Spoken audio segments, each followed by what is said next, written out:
What's up, everyone, and welcome to something a little bit different that we're going to be doing today. We're going to be talking about my impressions of the newest episode of My Hero Academia, or Boku no Hero Academia. I wish we could agree on what it was called.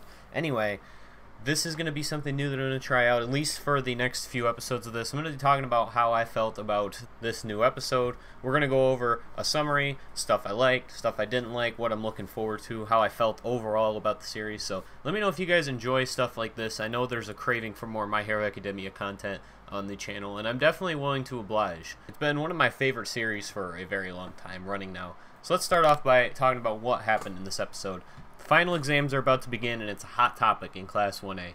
Some students are worried, others not so much. At lunch, a student from Class 1B tips Midoriya off that the exercise portion of the exam will be similar to the entrance exam, where they fought robots, which he relays to Class 1A. This news is met mostly with relief, though Bakugo's stance, as expected, doesn't change much. Everybody studies hard for the next week in preparation of the written exam, and it pays off as everybody passes. The time has come for the practical exam. Everyone is gathered and ready when a shocking revelation is made by Mr. Principal that the practical exam won't be against robots, but rather against the teachers of UA. This decision was made after the UA staff realized the only way to have students prepared for the recent onslaught of villain attacks is to give them expanded battle training. The students are put into pairs based on parameters such as grades, how their quirks match up, and teamwork, and they're assigned a teacher according to these same parameters. The students have 30 minutes to either handcuff the teacher or escape the testing arena completely. Their teachers are handicapped by weighted gear that will only allow them to operate at roughly 50% of their power and speed and things of that nature. Everyone splits up and prepares for their fights. The first fight begins, Sato and Kirishima versus Cementos, which is easily dominated by Cementos, not even close. The students begin to realize that this exam might be harder than they anticipated. Tokoyami and Sue prepare for their fight against Ectoplasm, and Ectoplasm quickly creates many clones of himself and reveals that this is no joke. The teachers are going to be going all out against the students in this exam. So I think it's worth noting as we do these reviews that I'm very familiar with the manga. I've read every chapter of it up to, I think, like 120 something, whenever the most recent arc in the manga started. So some of these things that I'm going to be talking about in the next few categories, the things I like and things I don't like, are going to be in comparison to how the manga portrayed these different things. And that comes in especially important in this arc because there's a major change between the manga and the anime. But let's start off with the things I liked in this episode. And one of the things I liked in this episode were the scenes with Yaoyorozu and the other students forming a study group. Her excitement to be a hostess showed more into her background than we haven't gotten to see a whole lot of so far, and how the other students reacted was also interesting to see. It was just great character moments, and it reminds us that not all of the students from UA come from the same background, and we get to see other students integrated with how one person saw their world growing up. So it fit the themes of the story and also didn't really detract away, as that was what they were focusing on at the time on the episode. The thing I liked the most about this episode was the format of the fighting. So in the manga, the fights were conducted all at once, and you would cut back and forth and see how different fights were going along. It was a great format for manga, for reading a comic where you could go back, and if you missed something or missed a panel that elaborated on a fight and you're like, how did they get to this point, you could just go back and see what you missed.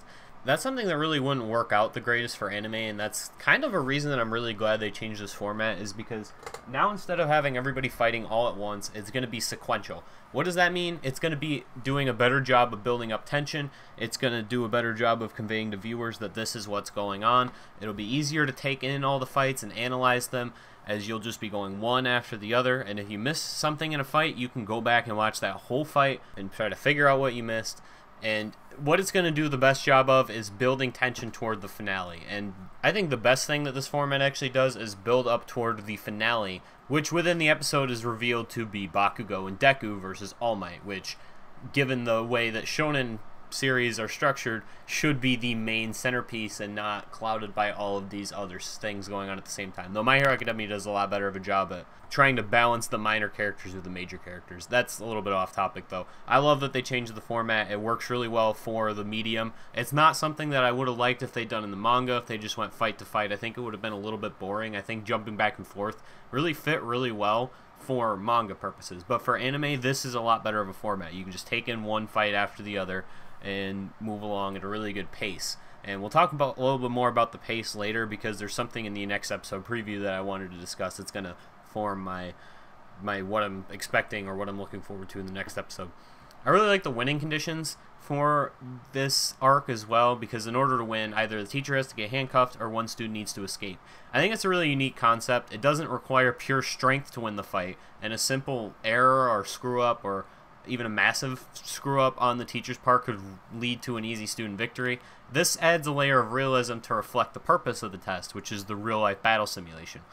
I also like that the change in format opens up for more scenes between Izuku and Araka as they both observe the fights. Now, when I say that, I don't mean it from like a shipping perspective. That's not really a storyline that I care about all that much. I don't have much of an opinion as it comes to that, but I like this from a little bit of a character moment perspective, and what I mean by that is the series lacks a lot of small interactions between the characters. It's mostly focused on moving the story along and the big picture. This is just an opportunity for them to observe the fights, make comments on it, take different things into account. It's just a few moments here and there that I expect throughout the next few episodes where we can just see that these two are having conversation as it pertains to what's going on in the main story, though. I don't want more moments like this where they're just talking about random crap like what they ate yesterday and things like that. But for this purpose, it works really well, and I'm glad that they added it. Final thing I really liked about this episode was the way that they set up for next episode, and this is something I'll elaborate more on later on. But this episode ends with the beginning of the second fight, Tokoyami and Sue versus Ectoplasm, and Ectoplasm proclaims that he won't hold back and the other teachers won't hold back. It's just a great appetizer for next episode. It was the perfect way to finish off this episode, in my opinion. Briefly, let's go over a couple of things that I didn't like about this episode. There wasn't a whole lot to talk about, but more angsty Bakugo, and we get this twice, or multiple times, I guess, but this is a couple examples. We get it early during the classroom banner when he's talking to Kirishima, and then later on when he snaps on Izuku, we get it again. I understand this is setting up for something. Todoroki points out that it's setting up for something down the road. He says he's getting a lot worse mentally, but it doesn't mean that I have to enjoy it. It's a small complaint, but still something that I just didn't really like that they just went out of their way to do for no reason, seemingly.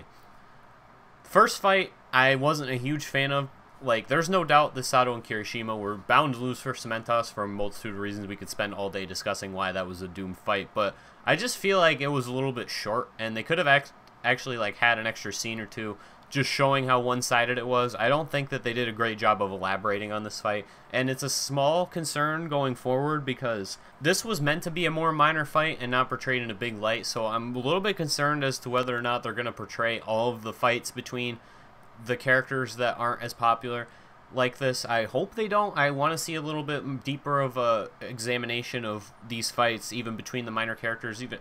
When I say that, I mean these fights are only going to be like 5 minutes apiece probably, but I would like to see them not just be throwaways like this one seemingly was. I just thought it was a little bit underwhelming overall. So overall thoughts on this episode: this was a prime example of how to set up a battle testing arc. There was enough information introduced that the audience had a really good idea of what was going on and we can form expectations, but we weren't overwhelmed by the information and there wasn't a lot of confusion or anything. They did a great job of explaining everything that needed to be laid out for future episodes. The change in format was a brilliant move in my opinion. The fights will be easier to follow and open for more tension to build up as each fight progresses, and overall, having every fight at once just would have been too cluttered in motion. There was setup, character moments, and twists. Everything you could ask for out of the first episode of an arc. Because of the fact it was a setup episode, though, it's hard to give this an ultra-high score, so I settled on a 7.5 for this episode. Still great. I really enjoyed this episode, but the point of this episode was just to build up for future episodes. It's not necessarily to be the best episode on its own, so that's why I settled on the score I settled on. So let's talk about what I'm looking forward to for the next episode. So, next episode preview, Aoyama says that he is going to say something shocking at the end of the next episode. So what I think with that, and having a little bit of knowledge from the manga, no spoilers or anything, as well as the little bit of footage and dialogue that is in the next episode preview itself, I think that we're going to get all the way to the Aoyama and Araka fight against 13, which is the 5th fight, I want to say. Based on that model, the first fight we're going to see, as already started in this episode, is Tokoyami and Tsuyu versus Ectoplasm. I'm actually really looking forward to that because it should be a really strong pairing from a strategy standpoint. Tokoyami is a really good mind defensively, as we saw in the sports festival, and Sue has this innate ability to remain calm, which is really, really good character trait, and that should be a great pairing, and I'm interested to see what they come up with for that fight. The second fight we're going to see is Ida and Ojiro versus Power Loader. A little bit less interesting fight, but that is the third fight. Fight after that we will see is Yaoyorozu and Todoroki versus Aizawa. Aizawa said that the main reason he put them together is because Todoroki relies on force too much and Yaoyorozu really lacks the ability to make snap judgments, and erasing both their quirks will make this arguably the most interesting fight of the arc. Finally, we'll get to Aoyama and Uraraka versus 13. I expect this last fight to be much like the Tokoyami and Sue versus Ectoplasm scene in this episode, where it only takes up like the last minute or two of screen time. And I really think that the way that they framed this, the name of the next episode is Yaoyorozu Rising. The next episode is going to be really heavy on the Todoroki and Yaoyorozu versus Aizawa fight. My concern is that they're really going to marginalize the Ida fight, because it was the only fight that we didn't directly see footage of in the next episode preview. So there's going to be a lot to pack into this next episode. Hopefully they don't marginalize these fights in any way, but it'll be a jam-packed episode, and it might be the strongest episode of the arc when all is said and done, just because we're going to have so much content. We're going to have 3 major fights and part of a 4th fight, so it'll be... If they do another episode like that, maybe, but this is arguably the most interesting fight of the entire arc, as I said before, just based on pairings and the way it was framed as if it's going to be a big fight. And I really think this is going to be the fight to look forward to, even more so than Bakugo and Izuku versus All Might. So what I'm most excited for is that fight, Yaoyorozu and Todoroki versus Aizawa, as well as the something shocking, quote-unquote, that Aoyama has to say, because it's one of my favorite moments in the manga, and I'm really excited. And if you think about it, you can actually figure out what it is. So that's my impressions of this most recent episode. I think it was episode 34. So great arc, really good setup. I'm excited for what this has to offer. So let me know if you guys want to see more of these, how you guys feel about this review, what I could improve on, things like that.